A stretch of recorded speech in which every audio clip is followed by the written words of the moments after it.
दो विद्वानों की कहानी। बहुत पुरानी बात है। एक गांव में दो लड़के रहते थे। एक का नाम था ज्ञानवान और दूसरे का नाम बुद्धिमान था। लेकिन दोनों पढ़ने लिखने में बहुत कमज़ोर थे। दोनों के माता पिता उनको लेकर बहुत परेशान थे। उन्होंने ज्ञानवान और बुद्धिमान को अच्छी शिक्षा देने के लिए बनारस भेज दिया। ज्ञानवान और बुद्धिमान के बनारस में कुछ वर्ष रहकर अध्ययन किया। अब दोनों ही अच्छी शिक्षा ग्रहण कर विद्वान हो चुके थे। विद्वान होने के साथ ही उनमें इस बात का घमंड भी आ गया था कि वे बहुत विद्वान हैं। हर जगह दोनों ही अपने को अधिक श्रेष्ठ और दूसरे को नीचा दिखलाने का प्रयत्न करते थे। दोनों को कई बार उनके शिक्षकों ने इस बारे में समझाया, किंतु दोनों अपने ही को श्रेष्ठ समझते थे। शिक्षा खत्म होने के बाद दोनों को बनारस से अपने गांव वापस लौटना था। रास्ता बहुत लंबा था। चलते चलते उन्हें रात हो गई और उन्होंने एक गांव में अपना डेरा डाला। गांव के जमींदार को पता चला कि उनके गांव में बनारस के विद्वान आए हुए हैं। जमींदार साहब ने दोनों विद्वानों को रात्रि विश्राम और भोजन के लिए अपने घर आमंत्रित किया। ज्ञानवान और बुद्धिमान दोनों जमींदार के घर आ गए।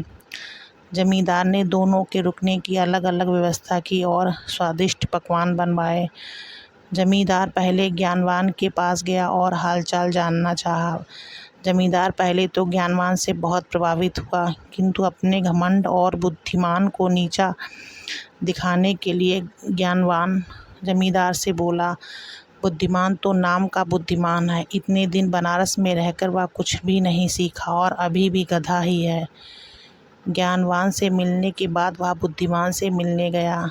बुद्धिमान ने भी ज्ञानवान की तरह बातें की और कहा, ज्ञानवान को कोई ज्ञान नहीं है, वह तो बैल है जिसे कुछ नहीं आता।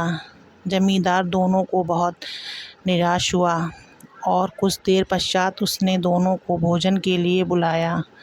जब दोनों की थालियां परोसी गईं तो थाली में घास और भूसा था।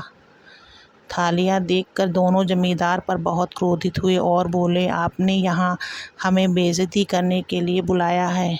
क्या हम कोई जानवर हैं जो आप हमें भूसा और घास खिला रहे हैं? जमींदार हाथ जोड़कर बोला, मान्यवर, मेरा उद्देश्य आपकी बेइज्जती करना नहीं है। आप दोनों ही विद्वान होकर एक दूसरे को गधा और बैल बोल रहे थे, इसलिए बैल और गधे का जो भोजन पसंद है मैंने आपको वही भोजन परोस दिया। जमींदार की बात सुनकर दोनों को अपनी गलती का एहसास हुआ और दोनों ने एक दूसरे से क्षमा मांगी और जमींदार को धन्यवाद दिया। जमींदार ने भी दोनों को स्वादिष्ट पकवान खिलाए और दोनों की खूब आवभगत की। हमें इस कहानी से यह शिक्षा मिलती है, कोई कितना ही बड़ा विद्वान क्यों ना हो, अगर एक दूसरे को नीचा दिखलाने का प्रयत्न करता है तो उसे भी नीचा देखना पड़ता है। अगर आपको हमारी वीडियो अच्छी लगी तो वीडियो को लाइक, चैनल को प्लीज़ सब्सक्राइब जरूर।